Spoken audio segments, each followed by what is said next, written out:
Hello, अब हम आपको लिंग निर्धारण के बारे में बताएंगे। अब तक हमने male reproductive system, female reproductive system है, अंडाणु, शुक्राणु, इन सब के बारे में अध्ययन किया। प्रेगनेंसी के बारे में अब लास्ट टॉपिक में अध्ययन करेंगे इसमें लिंग निर्धारण के बारे में। सेक्स डिटर्मिनेशन ये क्या होता है, एक किन किन के द्वारा निर्धारण होता है, लड़का या लड़की। तो इसके लिए आज के इस समाज में एक महिला को ही दोषी माना जाता है, इसकी लड़की लड़की है। परंतु एक हमारे विज्ञान में इस तकनीकी माध्यम से हम किसी भी महिला को उत्तरदायी नहीं ठहरा सकते हैं कि लड़की लड़का होना इसकी जिम्मेदारी है। तो लिंग निर्धारण, सेक्स डिटर्मिनेशन, इसका निर्धारण कैसे होता है? एक सामान्य मनुष्य में 40 गुणसूत्र होते हैं। कितने होते हैं? 40 गुणसूत्र यानी क्रोमोसोम्स, जिससे 22 जोड़े समजात गुणसूत्र के होते हैं। कितने होते हैं? 22 जोड़े समजात गुणसूत्र, 22 महिला में और 22 पुरुष में। ये कैसे होते हैं? समजात, समान होते हैं, जो पुरुष और महिला में समान होते हैं, तो इनको क्या बोलते हैं? समजात गुणसूत्र। 23वां जोड़ा गुणसूत्र होता है, कैसा होता है? विषमजात होता है। 23वां जोड़ा गुणसूत्र होता है, कैसा होता है? विषमजात। विषमजात में अलग प्रकृति का X और Y, इधर क्या होंगे? XX, इधर क्या होंगे? XY, तो अलग जाति X और Y गुणसूत्र होता है। जो XY गुणसूत्र पाया जाता है पुरुषों में, उसको बोलते हैं पुरुष गुणसूत्र। दूसरा आता है XX, ये होता है महिला गुणसूत्र। इन लिंग के ही आधार पर इनको दो भागों में बांटा, स्त्रीलिंग और पुल्लिंग। उसी प्रकार जब मेल का X गुणसूत्र और महिला के X गुणसूत्र और समान हो गए, महिला का X और उसका भी X, तो जब समान गुणसूत्र मिलते हैं तो किसका विकास होता है? XX गुणसूत्र का। तो XX गुणसूत्र समान जाति के होंगे तो किसका निर्माण होगा? लड़की का। उसी प्रकार पुरुष का Y गुणसूत्र और महिला का X गुणसूत्र, तो दोनों अलग अलग जाति के हो गए XY, तो किसका निर्माण होगा? लड़के का। तो हम ये नहीं कह सकते, क्योंकि महिला में तो XX गुणसूत्र है ही है, तो उसके तो कह नहीं सकते कि X है या Y है। उसी प्रकार पुरुषों में तो अलग प्रकृति गुणसूत्र पाया है, X और Y। तो हम कह सकते हैं कि लड़का है, लड़की होना किसी भी महिला के हक में नहीं होता है, उसके लिए एक महिला उत्तरदायी नहीं होती है, क्योंकि ये सब पुरुष गुणसूत्र पर ही डिपेंड करता है कि कौन सा गुणसूत्र गर्भधारण के समय एक्टिवेट होता है, कौन सा गुणसूत्र एक्टिवेट नहीं होता है। और XX गुणसूत्र मिलता है तो लड़की का विकास होता है, और XY गुणसूत्र मिलते हैं तो लड़के का जन्म होता है। आज के समय में वैज्ञानिक तकनीक, नई नई मशीनों के द्वारा गर्भ को अल्ट्रासाउंड के द्वारा चेक किया जाता है, जांच की जाती है, जिसमें गर्भपात की समस्याएं दिनों दिन बढ़ती जा रही है। इसको रोकने के लिए हमें प्रत्येक समाज में इस लिंग निर्धारण के बारे में बताना चाहिए कि इस सब के लिए एक महिला उत्तरदायी नहीं होती है। ये आपका लिंग निर्धारण है। इसमें जो लिंग निर्धारण होता है, महिला और पुरुष के दोनों के गुणसूत्र क्रियाशील होते हैं। ये आपका लिंग गुणसूत्र है।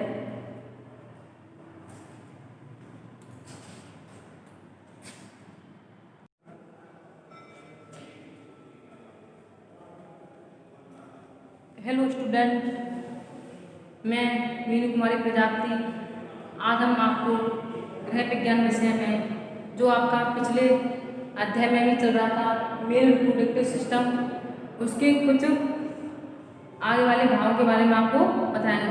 आपका चल रहा है फीमेल रिप्रोडक्टिव सिस्टम, जिसमें आपको हमने गर्भाशय के बारे में, अंडवाहिनी, फैलोपियन ट्यूब के बारे में, कई जो आंतरिक अंग हैं उनके बारे में अध्ययन करा चुके हैं। आज हम अध्ययन करेंगे ऋतुस्राव, महावारी, मेन्स्ट्रुएशन साइकिल। ये क्या होता है, ये किस स्त्रियों किस उम्र में आता है, इसके क्या क्या प्रभाव होते हैं, तो हमारे शरीर पर इसके क्या क्या इफेक्ट होते हैं, उसके बारे में आपको अध्ययन कराएंगे। तो जो ऋतुस्राव होता है इसको माहवारी बोलते हैं, इसको आतर्व भी कहते हैं। ये है प्रत्येक महिला में, प्रत्येक स्त्री में महीने दर महीने आती रहती है, जब तक कोई भी स्त्री गर्भधारण की स्थिति में नहीं होती है। तो ऋतुस्राव, माहवारी, आतंक, मेन्स्ट्रुएशन, तो इसके बारे में आपको बताते हैं। प्रत्येक स्त्री के गर्भाशय से, गर्भाशय के बारे में आपको बताया था, गर्भाशय क्या है, खोखली संरचना होती है जो नाशपाती के आकार की। तो प्रत्येक स्त्री के गर्भाशय से रक्त, ब्लड, श्लेष्मा,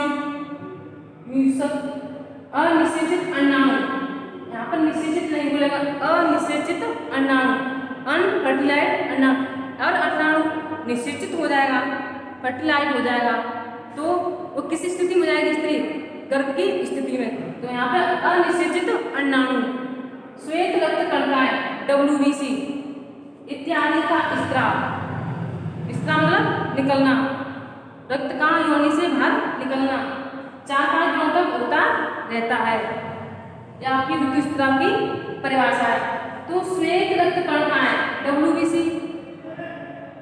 शरीर में 3 तरह की रक्त कणिकाएं पाई जाती हैं, RBC लाल रक्त कणिकाएं, श्वेत रक्त कणिका WBC और प्लेटलेट्स, इस शरीर में पाई जाने वाली कणिकाएं होती हैं।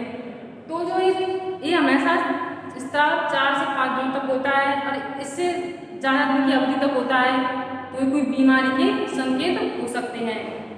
अभी ऋतुस्राव होता क्यों है, किस आयु में होता है, इसके बारे में आपको बताएंगे।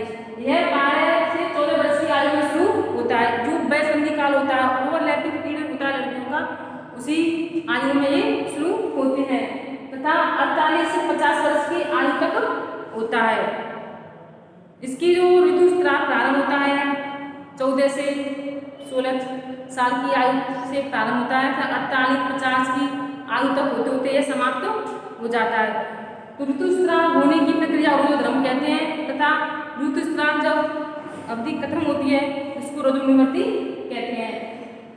जब कोई स्त्री गर्भधारण करती है, सगर्भता या प्रेगनेंसी की स्थिति में होती है, तो उसको माहवारी या ऋतुस्राव नहीं होता है, क्योंकि उसकी गर्भाशय में जो अनिषेचित अंडाणु है वो निषेचित हो जाता है, तथा उसके गर्भ में एक भ्रूण का विकास हो जाता है। इसलिए प्रेगनेंसी स्त्रियों में ऋतुस्राव नहीं होता है। जब अंडाणु का शुक्राणु द्वारा निषेचन नहीं हो पाता है, अब अंडाणु किसमें पाया जाता है, महिलाओं में, अंडाणु किसमें पाया जाता है, महिलाओं में, शुक्राणु पुरुषों में। तो महिला के अंडाणु, पुरुष के शुक्राणु, ओवम एंड स्पर्म, जब दोनों की क्रिया होती है, दोनों आपस में मिलती है, संयुग्मन होता है, तो दोनों में मिलकर एक निषेचन की प्रक्रिया संपन्न होती है। तो जब अनिषेचित अंडाणु होता है तो दोनों में संयुग्मन नहीं हो पाता है। तो जो अंडाणु कैसा होता है, अनिषेचित अंडाणु होता है, जो रक्त के साथ योनि से बाहर निकल जाता है। इस कंडीशन में क्या होता है, जो प्रोजेस्टेरोन हार्मोन होता है हमारी बॉडी में अधिक बढ़ जाता है। तो प्रोजेस्टेरोन हार्मोन कहाँ से स्टार्ट होता है, हमारी पीयूष ग्रंथि से, पीयूष ग्रंथि को मास्टर ग्रंथि भी कहा जाता है। आपको बताया था हार्मोनों के बारे में। स्त्रियों में 2 हार्मोन पाए जाते हैं, एक तो आपका एस्ट्रोजन, दूसरा आपका प्रोजेस्टेरोन। ये दोनों हार्मोन का नियमित रूप से क्रियाशील रहना अति आवश्यक है। अगर ये हार्मोन हमारे शरीर में स्रावित नहीं होंगे तो हमारे शरीर में होने वाली कोई भी प्रक्रिया क्रियाशील नहीं हो सकती है। जैसे कि एस्ट्रोजन हार्मोन को मैंने आपको बताया था, जो एस्ट्रोजन हार्मोन है महिलाओं में द्वितीयक लैंगिक लक्षणों को प्रभावित करते हैं। जैसे कि द्वितीयक लैंगिक लक्षण हमारे शरीर में किसके द्वारा उत्पन्न होते हैं, एस्ट्रोजन हार्मोन के द्वारा। द्वितीयक लैंगिक लक्षण होते हैं जैसे आपका महामारी का आना, स्तनों का विकास होना, तो बालों का आना, आवाज का पतला होना, ये एस्ट्रोजन हार्मोन के द्वारा ही होता है। उसी प्रकार जो प्रोजेस्टेरोन हार्मोन होता है वो भी प्रेगनेंसी के माध्यम से तथा ऋतुस्राव में बहुत ही लाभकारी हार्मोन होता है। जो प्रोजेस्टेरोन हार्मोन होता है इसकी क्रियाशीलता बढ़ जाती है। जो ऋतुस्राव होता है उसमें प्रोजेस्टेरोन हार्मोन होता है, उसकी क्रियाशीलता क्या होती है, घट जाती है, जिससे एक हार्मोन LH ल्यूटिनाइजिंग हार्मोन, इसकी क्रियाशीलता कम होने लगती है। क्या होता है, इसकी क्रियाशीलता कम होने लगती है, जिससे गर्भाशय में रक्त का संचार बढ़ जाता है। ये तो नॉर्मल बॉडी का ब्लड प्रेशर होता है 140-80 के समथिंग होता है, वो तो एक अलग से ब्लड प्रेशर होता है। यहाँ के गर्भाशय रक्त संचार के बारे में बताया जा रहा है। जो गर्भाशय में जो रक्त संचार होता है वो बढ़ जाता है। जब रक्त संचार बढ़ने लगता है तो जो रुका हुआ हमारा ब्लड है, खून है महीने भर का, जो योनि के द्वारा स्रावित होने लगता है, वही आपका रोजोद्रम ऋतुस्राव होता है। इसमें जो गर्भाशय के चारों तरफ की जो श्लेष्मा कला होती है, श्लेष्मा स्तर होता है, वो फटने लगता है और वही रक्त योनि से बाहर निकलने लगता है। क्योंकि आपको बताया था मैंने, अनिश्चित अंडाणु एक कंडीशन जब होती है जब कोई स्त्री के अनिश्चित अंडाणु होते हैं, कोई स्त्री गर्भधारण की स्थिति में नहीं होती है, जब ऋतुस्राव की प्रक्रिया संपन्न होती है। ये आपका ऋतुस्राव है। और जो ऋतुस्राव होता है इसके लिए कौन कौन से हार्मोन उत्तरदायी होते हैं? अगर ये हार्मोन रिलीज नहीं होंगे हमारी बॉडी से तो ऋतुस्राव की प्रक्रिया नहीं होती। एक बच्चे को जन्म देने के लिए प्रत्येक स्त्री में ऋतुस्राव का होना अति आवश्यक है। ऋतुस्राव नहीं होगा तो महिला का जो शरीर क्रिया है पूर्ण रूप से नहीं चल पाएगी, तथा ऋतुस्राव के लिए इन हार्मोनों का होना अति आवश्यक है।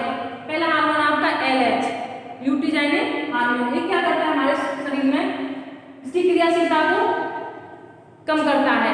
क्या करता है, क्रियाशीलता को कम होती है, तब इसका रक्त संचार बढ़ने, जब प्रेगनेंसी होती है तो इसकी क्रियाशीलता बढ़ने लगती है।